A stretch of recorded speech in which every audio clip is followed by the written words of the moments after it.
Oggi è venerdì 23 agosto 2024, trasmettiamo dagli studi appunto di via Bellerio 41, siamo sempre a Milano e sono sempre io e insieme a me c'è sempre il mitico co-conduttore Antonio Fellone. Buongiorno Antonio e benvenuto. Ciao Mimmo, buongiorno a tutti i radioascoltatori e a tutti coloro che ci seguono. Come stai? Io sto bene. Tu invece appunto m'avevi detto che oggi andavi a cercare il fresco, dico: "Che fresco va a cercare Antonio Fellone?" Oltre a No, quel adesso sono in viaggio che oggi pomeriggio passiamo un po' di tempo qui in o oggi famiglia, quindi ci oggi è il sta, ci sta. fresco con l'aria condizionata allora, giusto? Ecco, giusto, perché di solito abituati all'altro tipo di fresco, quello delle galere, Eh, oggi ce lo creiamo il fresco. dove invece nelle galere il fresco delle galere è sempre molto caliente invece, perché ne succedono ogni giorno. Io Ecco, leggendo la cronaca trovo cioè leggo di problemi, disordini, aggressioni e cose varie un po' dappertutto, in tutto lo stivale italiano.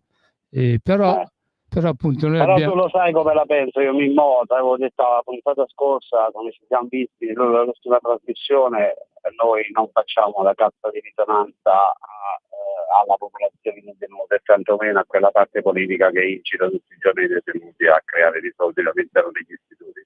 noi Perché parlare, facciamo i fatti. bravo. Oltre alle No, parole ma attraverso parliamo della polizia penitenziaria, sì, noi sì. come abbiamo detto la volta scorsa non siamo qui a ripetere rivolta di qua, rivolta di là, rivolta sopra, rivolta sotto, perché come fare ragazza di risonanza alla popolazione detenuta.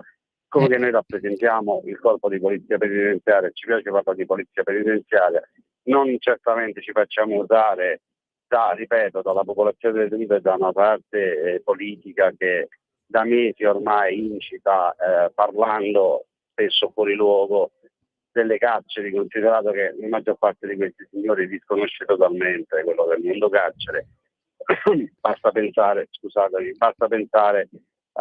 l'europarlamentare l'altro giorno all'istituto di San Vittore, andare in visita e quello che ha detto semplicemente chiudiamo le carceri e depenalizziamo il reato di appropriazione di appartamenti, di case o altro, ma di cosa stiamo parlando? Quindi è ovvio che questi tipi di chi era discorsi la non fanno Salis? altro. Chi La era la Salis, Salis? Cioè in non lo sto dicendo io. Chi ha detto che bisogna chiudere gli istituti penitenziari che non servono, chiudiamo le carceri e poi ovviamente bisogna abolire il reato di appropriazione di case e di altro, perché per lei non è reato. Vabbè. Lo vabbè. dicono i giornali, le dichiarazioni sono sui giornali, non lo sto dicendo io. E tutto ciò non fa altro, insieme al discorso di indulti, amnistie e altro, tutto ciò non fa altro che aizzare la popolazione detenuta e, come ho sempre detto, poi a pagarne dazio ai suoi colleghi che lavorano in prima linea. Quindi, Vabbè. come ci siamo detti la volta scorsa, noi non facciamo la cazzo di risonanza a nessuno, noi sono anni che denunciamo la realtà degli istituti penitenziari e le problematiche ammesse alla polizia penitenziaria. E Noi non lo facciamo da anni, non lo facciamo solo per una questione politica.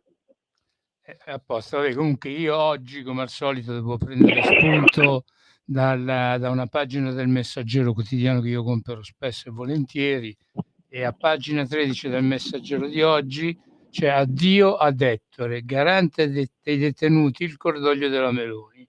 Praticamente Felice Maurizio D'Ettore, 64 anni, era il garante delle persone, dei detenuti insomma, ed è morto a seguito di un malore in Assolutamente, purtroppo è venuto a mancare ieri tarda mattinata, ovviamente sentite condoglianze alla famiglia e ai propri cari, mi piace, io ho avuto modo di conoscerlo come nel quotidiano mi confronto spesso cioè con un garante che proviene dalla destra, paccate e ci muore subito. Beh, è proprio una sfiga insomma, e che cavolo. Cioè, diciamo che comunque era un'ottima persona e stava facendo un ottimo lavoro. infatti so sempre i Spiace. meglio che se ne vanno, vero? Ecco, Mi ecco. dice qua il regista, il giovane Lorenzo da Terni, che è appunto il regista di oggi appunto è Lorenzo da Terni, il regista ricciuto, no? Il nuovo acquisto qui di Radio Libertà, che abbiamo con noi anche Anna Lamarca. Benvenuta Ottimo. Anna Lamarca.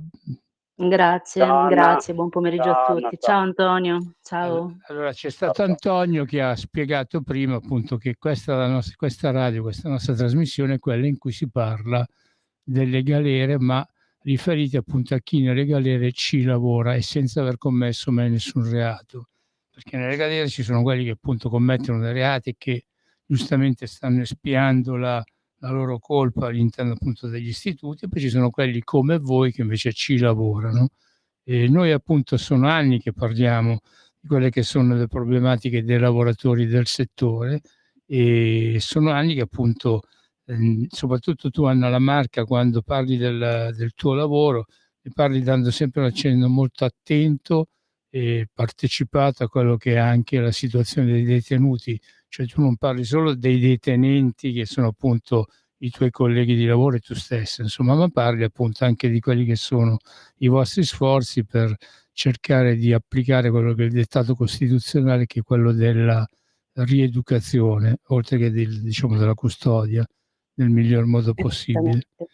E Antonio appunto prima si Convinta spertica. dell'idea Sì, che se... Pronto? sì, prego, ti stiamo ascoltando. Sì, dicevo, ecco, io sono sempre convinta dell'idea che se l'ambiente è tranquillo ed è disteso, lo è per tutti. Le due parti, diciamo, che si ritrovano in carcere, uno per lavoro e l'altro per un'espiazione di una condanna applicata, inflitta da un giudice. Ultimamente io mi ritrovo a lavorare gomito a gomito con colleghi sfiancati, che hanno delle postazioni fatiscenti, dove non c'è neanche una finestra per il ricambio dell'aria, madi di sudore, a fare dei turni ben oltre le 8 ore. Il che, insomma, è già, un gran dire, è tanto dire. Di contro per non abbiamo parlare di appun tante volte quando poi gli sono costretti a fare anche gli straordinari, perché a causa della carenza di organico esattamente. uno da 8 ore si trova a farne anche il doppio, insomma. Esattamente, esattamente. Quindi, a combattere poi, il nervosismo da parte dell'utenza, legata anche, al caldo per loro, perché il caldo lo sentiamo tutti, non è che noi non abbiamo caldo e loro sì o viceversa. E quindi il caldo poi che accentua ancor di più, quelle che possono essere anche delle patologie psichiatriche e, per cui ci si ritrova magari in 2/3 con 100 detenuti psichiatrici, da gestire, che magari hanno necessità diverse dalla semplice custodia, hanno necessità anche proprio, sanitarie, di psicologi, Di di psichiatri. supporto, e lo facciamo anche noi, perché, a un certo punto lo psichiatra va via dal carcere, ma noi siamo lì e in qualche modo, siamo delle spugne e acquisiamo un po' il mestiere e lo facciamo anche durante il nostro turno, quando il loro poi è finito. Lavorare in questi termini sta diventando veramente, Una uhm, tortura, sì, una tortura, giusto? ma è possibile? Cioè ogni anno c'è l'estate, tutti sappiamo che, nell'arco dell'anno ci sono le stagioni.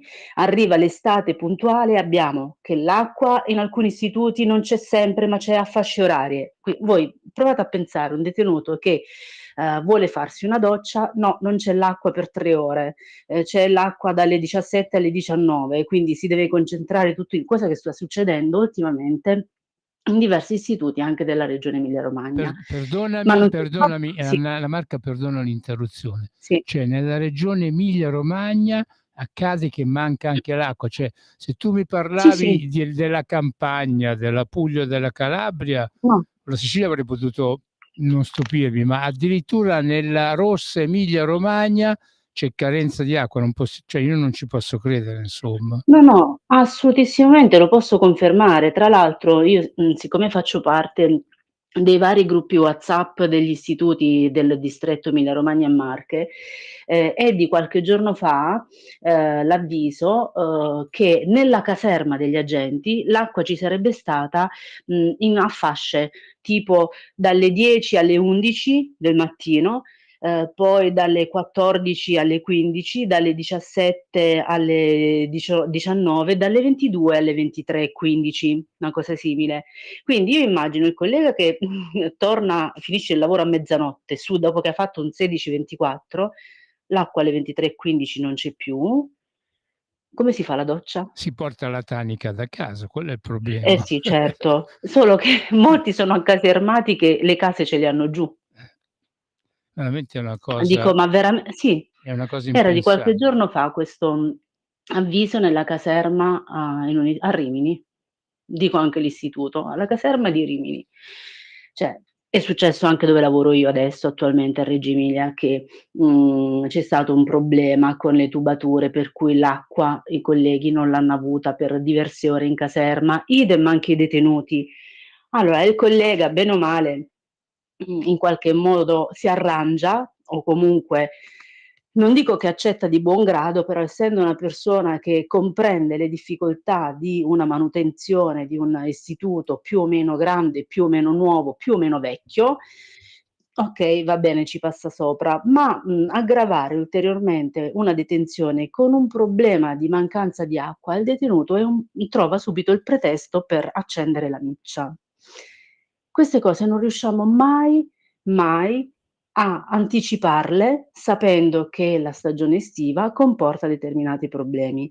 Allora dico, si spendono tanti di quei soldi, ma creare dei box decenti e Dei dignitosi per i colleghi, dei ma serbatoi è d'acqua per ma esempio. serbatoi di acqua, box per i colleghi dove ci sia una finestra che si possa, cambiare l'aria. Areggiare. È il minimo proprio che uno dovrebbe fare per il lavoratore, ma di contro anche per i detenuti, perché ci sono alcune sezioni dove nel corridoio non ci sono le finestre. Cioè tu hai il corridoio con sul lato le camere detentive e sull'altro lato un muro, neanche a dire una finestra per fare un minimo di corrente d'aria quando ci può essere quella giornata un po' più fresca.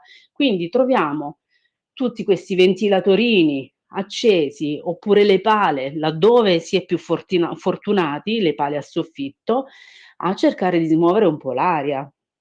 Ma le pale a soffitto ci sono nei posti dove ci sono gli operatori in divisa, No, civili? neanche. Nemmeno. E dove No. stanno allora? Dove le mettono le pale? Perdono la curiosità. Cioè, Ma no, in alcuni posti, tipo che possa essere, una sala socialità, un momento, un luogo in comune, ma non tutti ce li hanno. Ci sono luoghi in comune per i detenuti, dove non ci sono. Hanno attaccato al muro, alcuni istituti, i ventilatori, quelli consentiti, li hanno attaccati al muro, in maniera che un po'. Ma le pale a soffitto non tutti gli istituti hanno in dotazione tutti i posti di servizio per i colleghi, le pale a soffitto. Io ho il mio ufficio della sorveglianza generale che è un forno. Io mi sto ammalando in quell'ufficio, perché esco di lì, vado a fare un intervento, poi magari entro nell'ufficio del comandante, oppure in un ufficio dove c'è l'aria condizionata, ci si ammala. sì, è un Perché non può essere che ci eh, sono uffici dove ci sono 40 gradi e altri uffici pare che poi ci sia la differenza di lavoratori dove si sta tranquillamente a 21, 22 gradi. io voglio fare una domanda ad Antonio Fellone, il mio co-conduttore che sta lì zitto, zitto. Senti un po', ma di tutti i soldi che si è stabilito appunto di spendere per il miglioramento delle carceri, soprattutto quei 256 e rotti milioni di euro che devono servire appunto per sistemare non solo Verziano, vero? Il- Sono 166 milioni di euro messi a disposizione dal MIT per la costruzione o ampliamento o ristrutturazione degli istituti penitenziari. Tra l'altro a breve verrà nominato, perché era previsto nel decreto Nordio, un commissario per la gestione di questi fondi. E ovviamente tutti questi fondi andranno ad intervenire dove ci sono situazioni drammatiche, come dicevo prima Anna, perché comunque c'è il problema dell'acqua, ma non solo quello, ci sono tante situazioni veramente al limite, perché le strutture sono veramente vecchie e obsolete. Tantissime strutture degli istituti penitenziari in Italia veramente sono, se non da chiudere, ma ci sia lì. Vabbè, io posso parlare di Brescia che è da chiudere, punto, ma ne ho visitate tantissime che veramente sono messe male, ma qui poi torniamo sempre allo stesso discorso, no? Perché parliamo sempre di un mondo totalmente abbandonato negli ultimi almeno 11 anni. Quindi non si è intervenuto, allora adesso cosa ci aspettiamo? Antonio mio, arriviamo a delle situazioni veramente assurde. Antonio Fellone mio, fermo là, io ti voglio bene, sono anni appunto che ci conosciamo, mi sei entrato nel cuore, però mo ti posso dire una cosa, ma mi hai anche stancato, perché tu ogni volta rispondi noi diciamo la verità, per 10 anni gli altri non hanno mai fatto nulla. Ti rispondo subito. Con questo governo, il Ministero delle Infrastrutture per la prima volta dopo anni ha stanziato 166 milioni. Ascolta, ma le pale io ti quelle devo che dire la girano, verità. Siccome che io faccio questo lavoro e ti parlo di poliziotto penitenziario dal 2001, ti posso garantire, Anna ne è testimone, che noi siamo stati letteralmente abbandonati. E gli unici che denunciavano questa situazione eravamo noi di RPL prima, Radio Libertà poi. Oggi lo dobbiamo dire, per anni nessuno mai ci ha pensato, siamo rimasti totalmente abbandonati. E ad oggi che ci ritroviamo finalmente un governo che ci attenziona, perché ripeto, stanziati 166 milioni di euro, non succedeva da una vita. È ovvio che dobbiamo dare tempo affinché questi soldi, vengano spesi bene, perché non si possono stanziare fondi così, soldi nostri, soldi dei contribuenti, e non seguire poi questi soldi come vengono spesi. Quindi ecco perché ci sarà un commissario nella gestione di questi fondi e nella gestione dei lavori degli istituti penitenziari, perché non basta stanziare fondi se poi questi fondi non vanno veramente ad intervenire dove c'è una reale esigenza. Io lo ripeterò fino alla noia, Mimmo, andremo avanti per altri 50 anni con la nostra per 50 anni dirò sempre la verità, perché la verità è una. Se negli ultimi anni, finisco poi, se negli ultimi anni, io la ripeto, basta andare a guardare a ritroso su YouTube, sul tuo canale, sui miei profili social, purtroppo siamo stati letteralmente abbandonati. Quindi oggi, se ci ritroviamo il problema dell'acqua, il problema dell'istituto che è inagibile, il problema di una fortissima carenza di personale, va addebitato a chi in questi anni non ci ha pensato e oggi va facendo i giretti negli istituti penitenziari aizzando i detenuti. Anna Lamarca, ci sei ancora, Anna? Sì, ci sono, sto ascoltando. Io da Antonio volevo una promessa. Ma tu lo sai che mi fai, su questo io mi arrabbio, perché mi tocchi proprio nel punto debole. Amico mio, io lo faccio apposta. I signori che vanno facendo oggi propaganda negli istituti e vanno ad aizzare i detenuti, che poi questi detenuti se li deve gestire il collega di turno e se ne deve tornare pure a casa magari con la testa rotta, sono gli stessi che negli ultimi anni a noi non ci hanno proprio pensato. Allora, a proposito di testa rotta, se posso intervenire, io ho avuto notizia di pochissimi minuti fa, per cui non ho ancora adesso il conteggio numerico dei colleghi che pare siano stati coinvolti in aggressioni a Modena. So che è intervenuto il 118 per i colleghi, altro non so. Appena avrò notizie poi magari anche privatamente le fornirò ad Antonio e spero insomma che sia una cosa risolvibile e di poco conto. Anna Lamarca, perdonami, ma se tu avrai notizie a breve io ti prego invece di contattare la radio, se tante volte appunto tu dovessi essere richiamata dal tuo servizio, a darci lo scoop a noi, insomma. Certo, no, non volevo sì, ci mancherebbe, sono un po' in ansia e in apprensione per i colleghi a Modena, devo essere onesta. Antonio mi dovrà perdonare, io ogni tanto lo amo prendere punzecchiarlo. Vabbè, D'altronde ma io mica mi arrabbio con te, no, con lo quella che è so, la situazione, perché sai che io ci tengo a quello che faccio. sì. E credimi, vedere, leggere e ascoltare certe cose mi fa solo rabbia. Però il discorso è un altro, noi dobbiamo dare l'aria condizionata, o perlomeno il ventilatore, ad Anna La Marca e pure a tutti gli altri tuoi colleghi che lavorano in condizioni proprio pessime. Ma Allora, io dico Ricordiamoci prima che gli altri oggi, miei colleghi e dopo danno oggi la che poi marca, perché Anna La Marca con il ruolo che riveste da vice ispettore e quindi sorveglianza generale, girando nei vari posti di servizio, trova il momento per ritemprarsi. Il collega che invece è di sezione 816 senza neanche un ventilatorino, lui deve stare lì.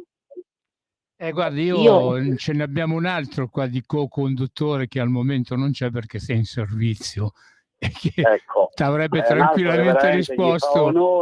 gli fa onore perché quest'estate lui ha detto: "Oh, mi dispiace, quando posso intervengo, quando non posso". Ho detto: "Fede, ma sei in attività sindacale?" "No, Antonio, io i colleghi d'estate non lo abbandono", e questo gli fa onore a noi come SINAP, perché avere questi rappresentanti ci riempie d'orgoglio, perché rinunciare a un permesso sindacale pur di andare in servizio e stare a fianco dei colleghi è per pochi.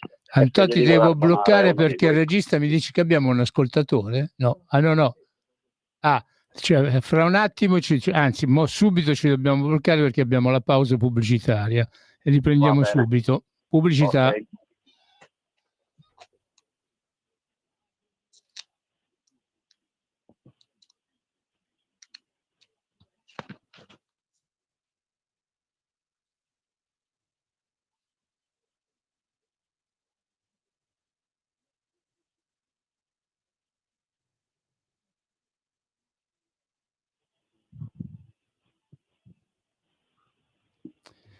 Rieccoci, siamo sempre su Radio Libertà. Non vi do il numero della diretta perché tanto, essendo impegnate tutte e due le linee telefoniche, non c'è possibilità di contattarci. È inutile anche che mi scrivete su WhatsApp perché tanto io non so leggere WhatsApp, preferisco i cartacei, insomma. Comunque, appunto, riprendiamo la nostra trasmissione dello Spazio Più col SINAP, col Sindacato Nazionale Autonomo della Polizia Penitenziaria. Con me c'ho il segretario generale aggiunto Antonio Fellone e tu sei la segretaria della Reggio Emilia, vero?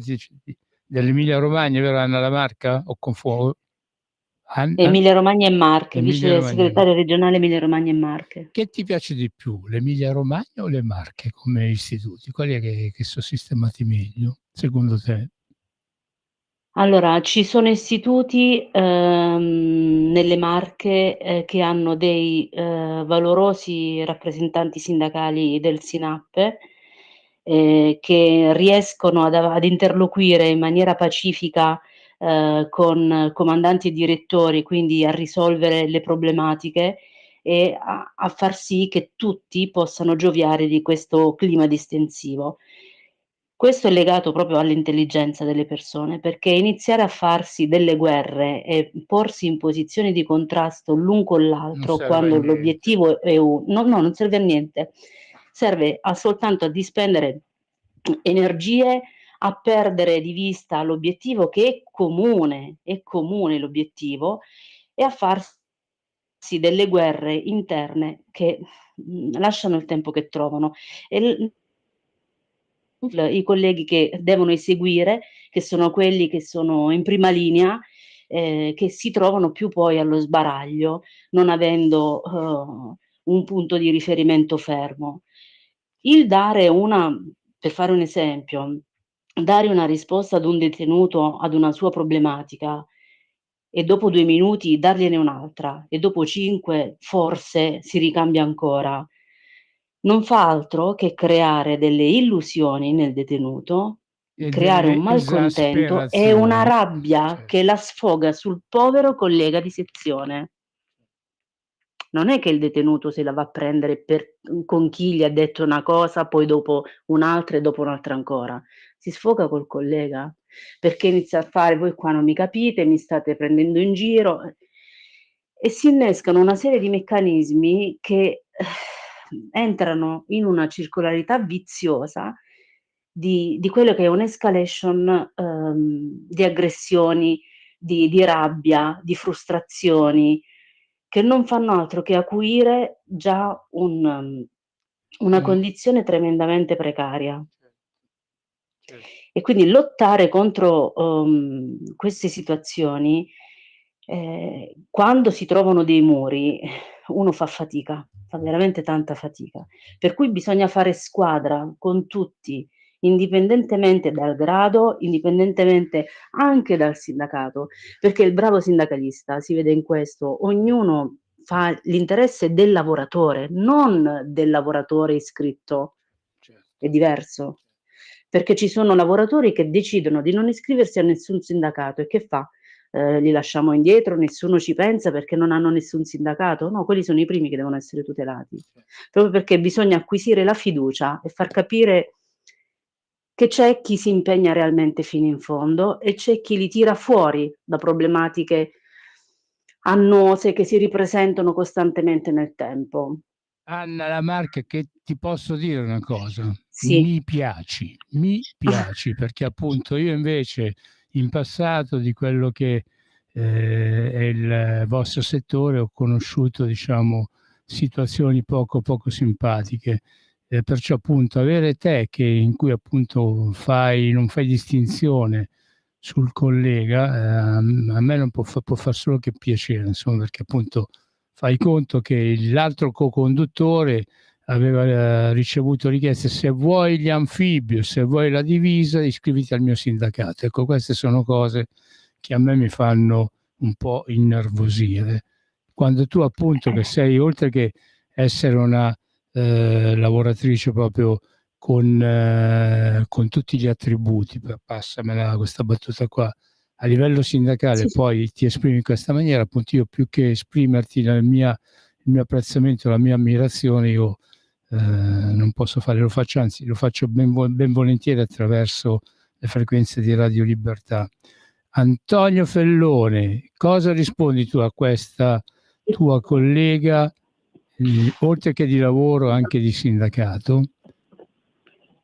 Io l'unica cosa che posso dire per proprio una questione di verità, ho sentito malissimo perché tu sei in viaggio, quindi per un attimo vi ho perso e adesso vi ho ripreso che tu mi facevi la domanda ed è stato bellissimo perché hai detto che ti rispondo, quindi però io sicuramente mi trovo con quello che ha detto Anna, questo non ci piove, collaboriamo da un sacco di anni ed è una persona a parte estremamente professionale per il lavoro che fa, ma attaccatissima al sindacato e soprattutto ai colleghi. Noi ci siamo sempre in privato anche stamattina proprio per una questione relativa a un collega.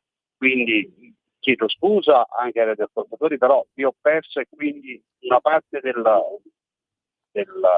passaggio di Anna l'ho saltato. Vabbè, Anna praticamente ha detto che come sindacali, sia come lavoratori, come appartenenti al corpo della polizia penitenziaria, come sindacalisti, bisogna avere attenzione per quelle che sono le problematiche di ogni singolo vostro lavoratore, sia che sia iscritto al vostro sindacato che altro che non sia iscritto a nessuno.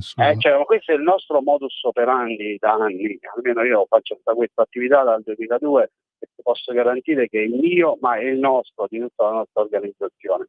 Noi siamo vicini a tutti. Guarda, non sapevo quello che aveva detto Anna perché non l'ho sentito, però ti ho detto io, a te ti ho anticipato che anche stamattina Anna ci siamo sentiti per cercare di stare vicino a un collega che stiamo seguendo. Quindi Anna, sbaglio?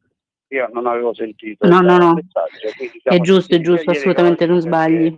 Perché noi non abbandoniamo No, mai. terminerò questo collegamento con voi, mi dedicherò a studiare bene la situazione di questo collega che va assolutamente aiutato. Anna Lamarca, ti prego, se hai novità sul collega di Modena ci fai uno squillo, vero?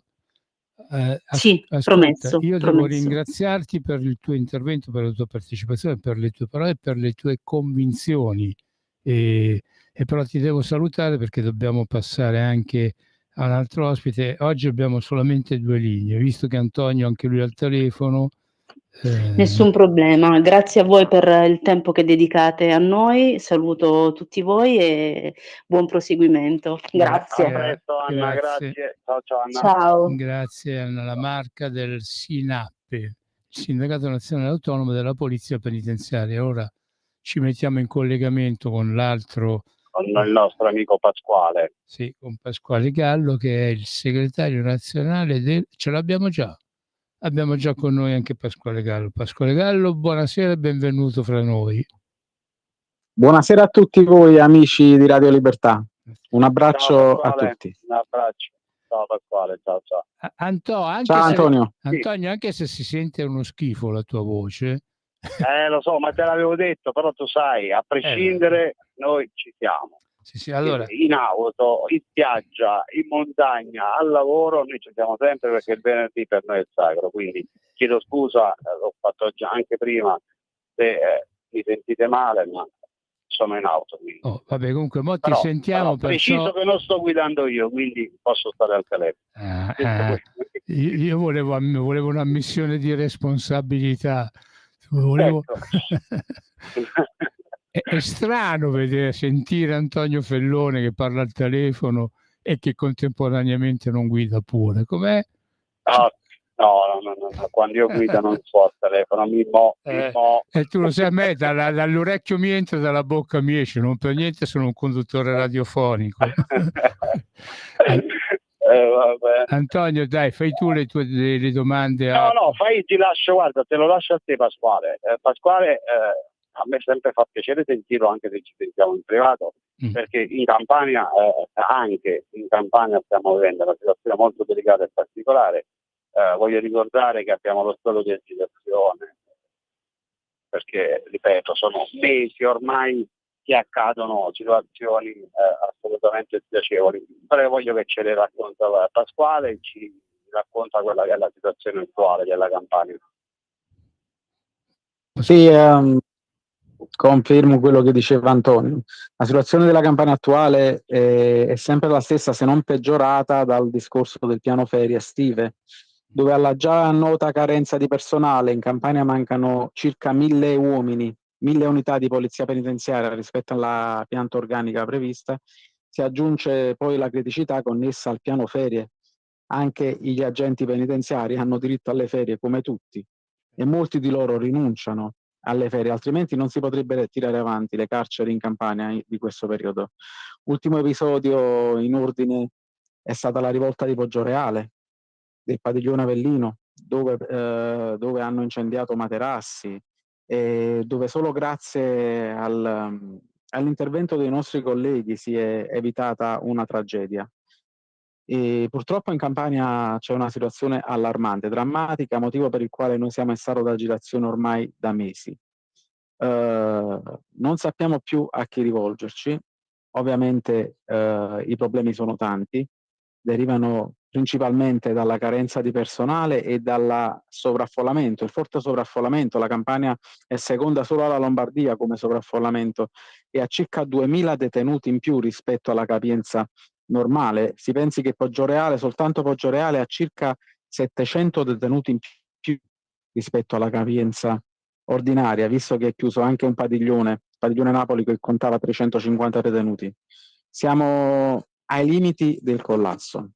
I nostri colleghi duplicano, triplicano, quadruplicano le loro forze, ma purtroppo non basta. Non basta, perché ormai nelle carceri campane regna l'autogestione da parte dei detenuti. È dura dirlo, ma purtroppo è così.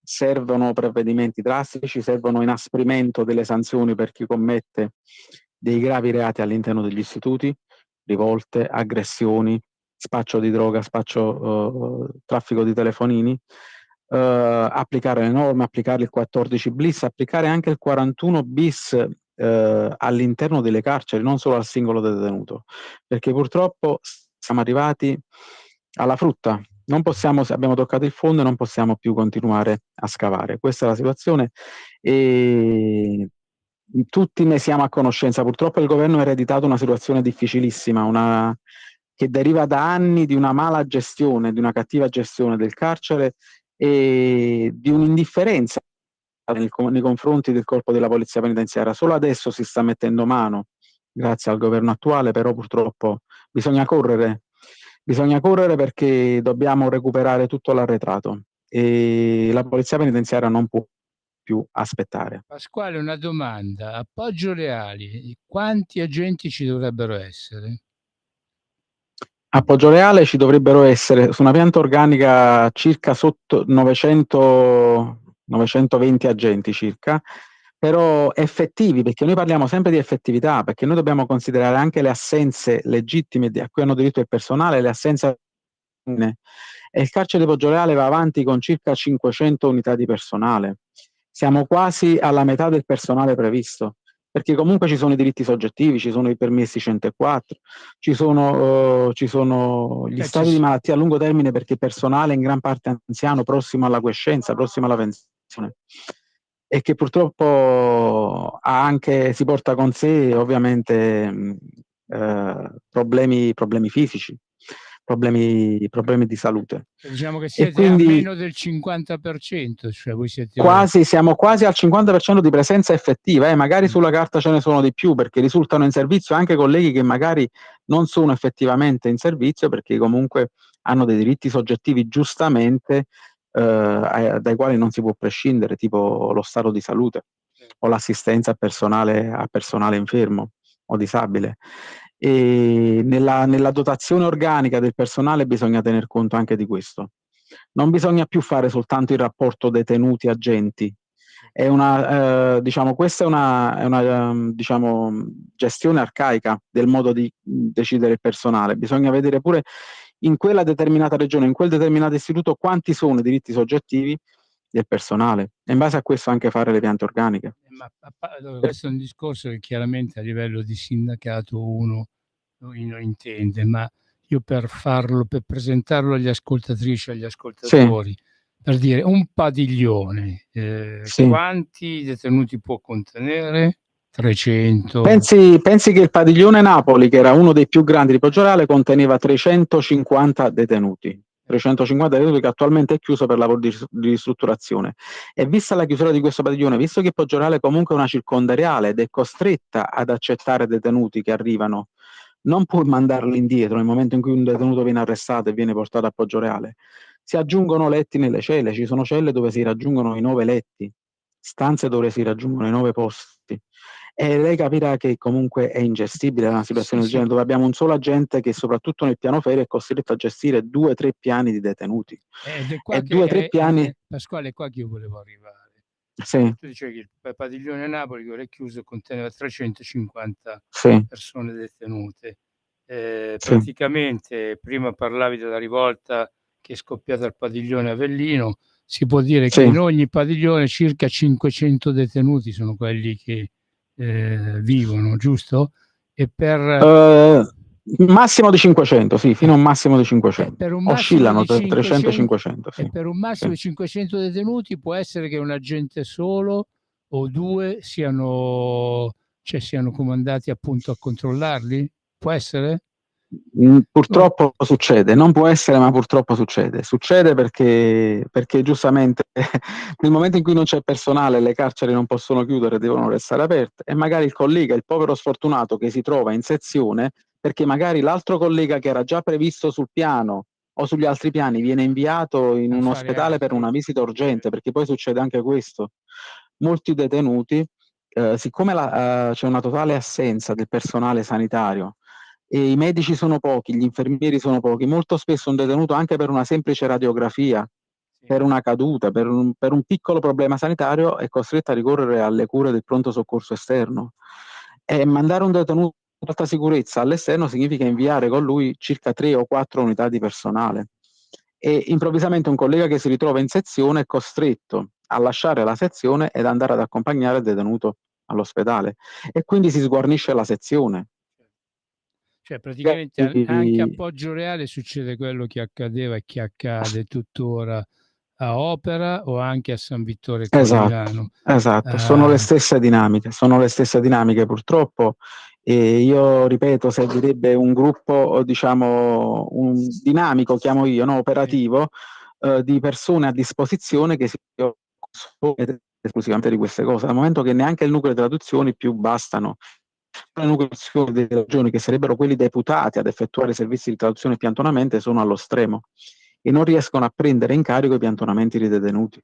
Ma non era Così come forse, molto spesso... Pasquale, non era forse meglio lasciare Sì. le traduzioni ai carabinieri, almeno così una parte? No, io mi ricordo che una volta il servizio di Diciamo, traduzioni sì, era una volta la facevano i carabinieri. Il discorso che è stato oggettivamente competerebbe alla polizia penitenziaria. Il discorso che però serviva a integrare l'organico. Come al solito in Italia si fanno le riforme, ma si fanno a metà.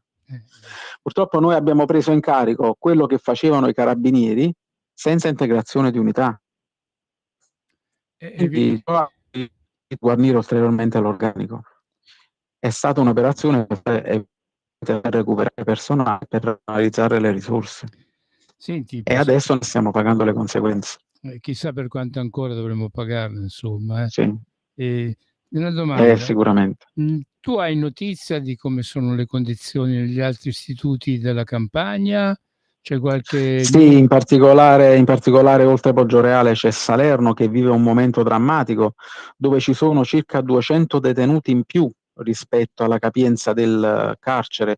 Stiamo parlando del 153% di sovraffollamento e dove ci sono oltre 100 unità di polizia penitenziaria in meno rispetto alla dotazione organica.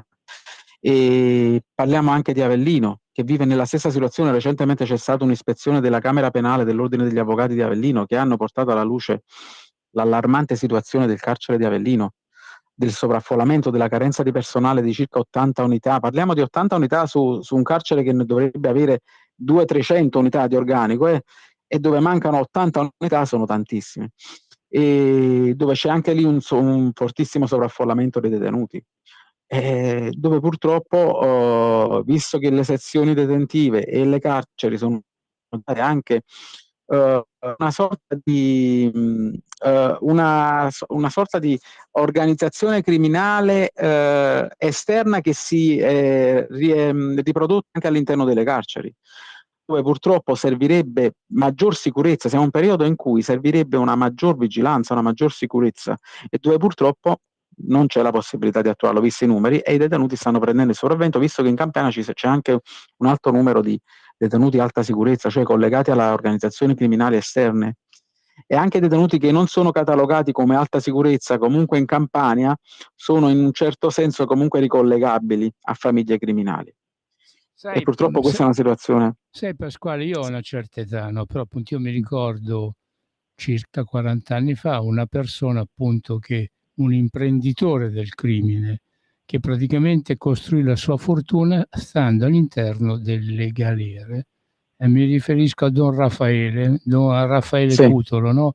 Il famoso Don Raffaele, quello del caffè. Temo che stiamo ritornando a quegli anni, temo che stiamo ritornando purtroppo a quegli anni. Per dire, perché nel momento... un drone che viene messo in vendita all'esterno, che ne so, a 100 euro, in galera, se svolge un determinato servizio, può arrivarne a costare anche 1000. Certo, cioè, in certo. galera la certa criminalità fa gli affari non d'oro, ma li fa di platino.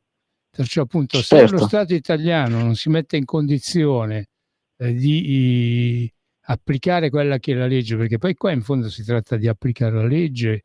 Si tratta di applicare la legge, condivido perfettamente, è vero, si tratta di applicare la legge. È certo che se tu pretendi di arginare il mare mandando appunto qualche poliziotto penitenziario con i sacchetti di plastica a raccogliere l'acqua del mare in un sacchetto di plastica e versarla in un serbatoio, penso che sia un po' si può dire una stronzata, insomma, o no? Certo, no, ma è impossibile, perché purtroppo non solo nelle condizioni in cui siamo, dove il poliziotto penitenziario è costretto a svolgere più compiti e non si può concentrare soltanto sul suo compito, è costretto a svolgere più incarichi contemporaneamente. E di conseguenza siamo arrivati nella situazione in cui un agente, se agisce, rischia di commettere un abuso, se non agisce rischia di commettere un'omissione e si trova tra l'incudine e il martello. Perché io mi domando una cosa, allora se un detenuto, cioè se un agente della polizia penitenziaria che sta al padiglione Avellino, che è quello che è ancora aperto, dove ci stanno circa 500 detenuti divisi su 3 piani, se uno di questi 500 detenuti decide di farla finita e si impicca, e se la gente appunto in servizio in quel momento non se ne rende conto. Quello passa anche una marea di guai, lo passa lui, come lo Certo. passa anche l'assistente, il funzionario giuridico pedagogico o lo psicologo che appunto l'ha avuto in carico e non... O addirittura penale. Capito? Intanto deve mettere tasca per pagarsi un avvocato, mano alla tasca per pagarsi un avvocato, e allora a quel punto la gente è normale che si deprime e si Pasquale, Antonio diceva che invece sì. avete la tutela legale, quella gratuita, cioè se uno non è colpevole non paga nulla, è una cosa che il governo... C'è una tutela legale, sì, gratuita, che è una cosa che il governo ha fatto sui reati colposi, ovviamente non dolosi. Sì. È normale. Sì. Antonio Fellone, sei sparito? Antonio? No, sto ascoltando Pasquale con piacere, perché Pasquale c'è sempre solo la verità, effettivamente io l'avevo detto prima. In Campania c'è una situazione molto molto molto delicata, intervenire soprattutto con il personale. Adesso a fine anno, come abbiamo parlato anche in privato con Pasquale qualche giorno fa, a fine anno ci sarà in servizio dei colleghi che terminano il corso del 184. Antonio, ti stiamo sentendo malino, alzi la voce, se no qua non si sente nulla.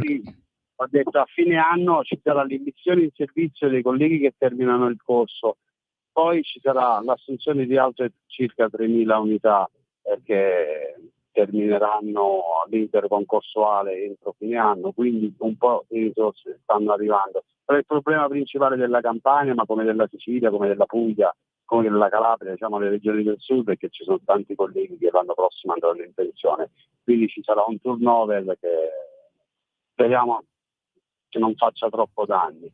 Qua io non voglio essere ripetitivo, anzi non lo dico, perché sennò se lo dico poi mi incazzo ancora di più.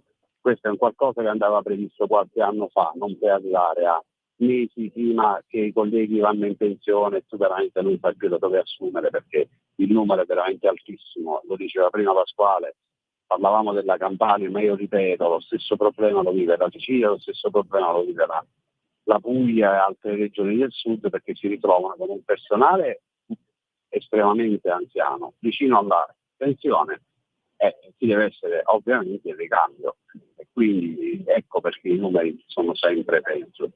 Quindi è una situazione attenzionata, ripeto, poi la Campania io prima parlavo di stato di agitazione, sì.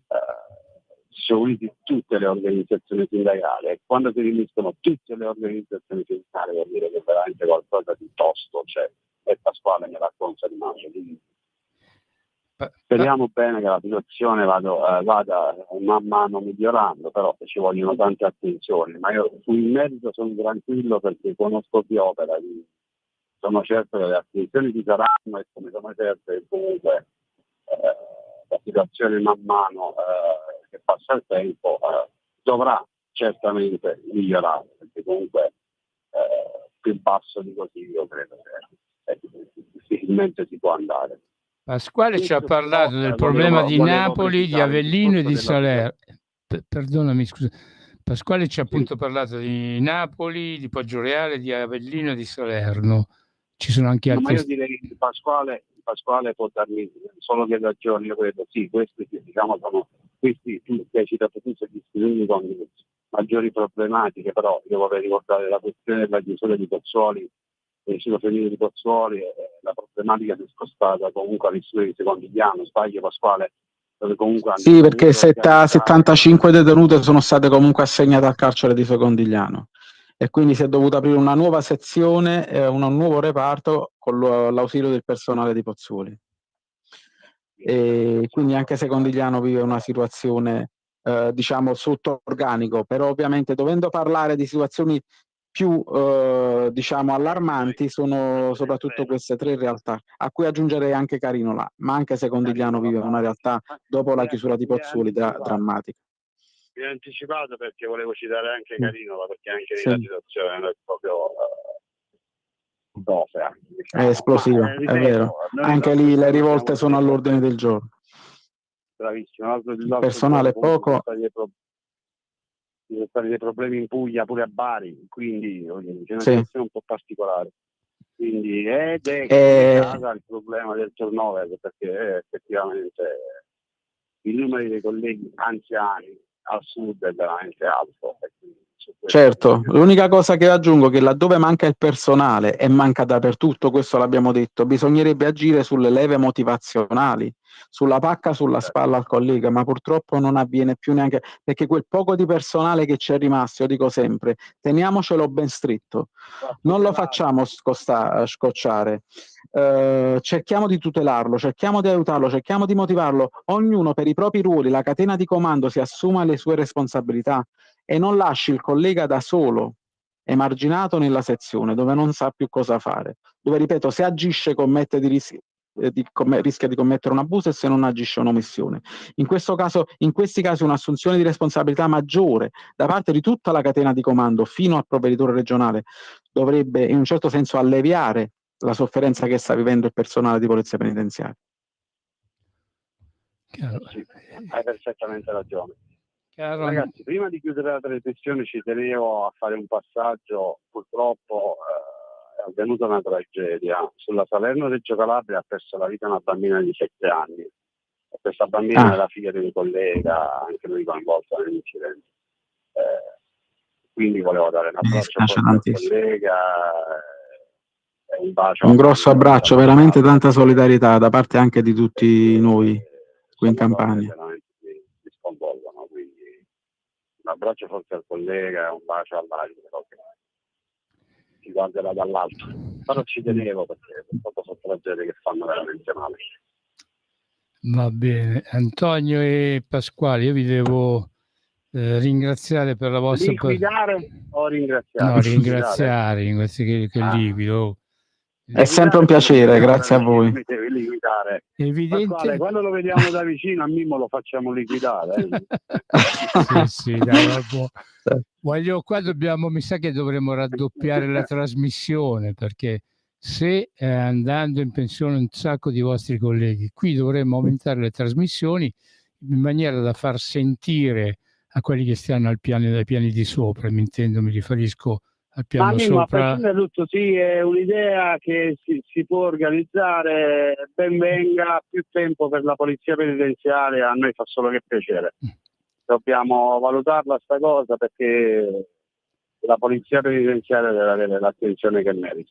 Però noi lo facciamo da anni. Sì, però... Io invito ai radioascoltatori e telespettatori che tutti coloro che ci seguono vi lascia perdere tante, passami il termine, cavolate che ascoltano in televisione relative al mondo carcere e al corpo di polizia penitenziaria, perché per parlare di carcere lo devi conoscere, lo devi vivere o l'hai vissuto. Gli altri, credetemi, sono solo cavolate. E noi qua, tra Pasquale che mastica carcere da anni, Anna che mastica carcere da anni, io che nel mio piccolo ho lavorato tantissimi anni in istituto, Federico che conduce, che oggi è in trincea, siamo tutte persone che il carcere lo viviamo e lo conosciamo benissimo, quindi ben venga altro spazio per la polizia penitenziaria raccontata da chi il carcere lo vive e lo conosce, non da chi ne parla giusto per sentito dire. Tutto qui, ci tenevo a fare questo passaggio. Ok, allora con questo ti invito invitiamo Pasquale Gallo a fare lui la chiusura. Pasquale, falla tu la chiusura oggi, dai. Sì, un saluto. Innanzitutto mi preme ringraziare tutti gli ascoltatori e i video ascoltatori e tutti gli amici di Radio Libertà, con l'augurio a tutti che possiate trascorrere questo finale di vacanza in maniera serena con le vostre famiglie, per chi è ancora in vacanza e per chi invece è al lavoro, di vivere una giornata lavorativa sempre serena e col sorriso sulle labbra, che purtroppo ci manca soprattutto nel nostro ambiente da tanto tempo. Questo è il mio augurio e il mio abbraccio a tutti voi. Alla prossima. Grazie Pasquale Gallo, grazie Antonio Fellone. Dai, vai col tuo viva. Ciao Mimmo, viva la polizia penitenziaria, viva il SINAP sempre. Buona giornata a tutti. E viva Mimmo Magnetta. Buona giornata a tutti. Proseguite ad ascoltare Radio Libertà, perché appresso a noi ci saranno un botto di repliche, sbaglio? Sì, sì. Grazie e buon proseguimento. A presto. Ciao Pasquale, A presto, ciao un abbraccio a Antonio. tutti. Ciao ciao.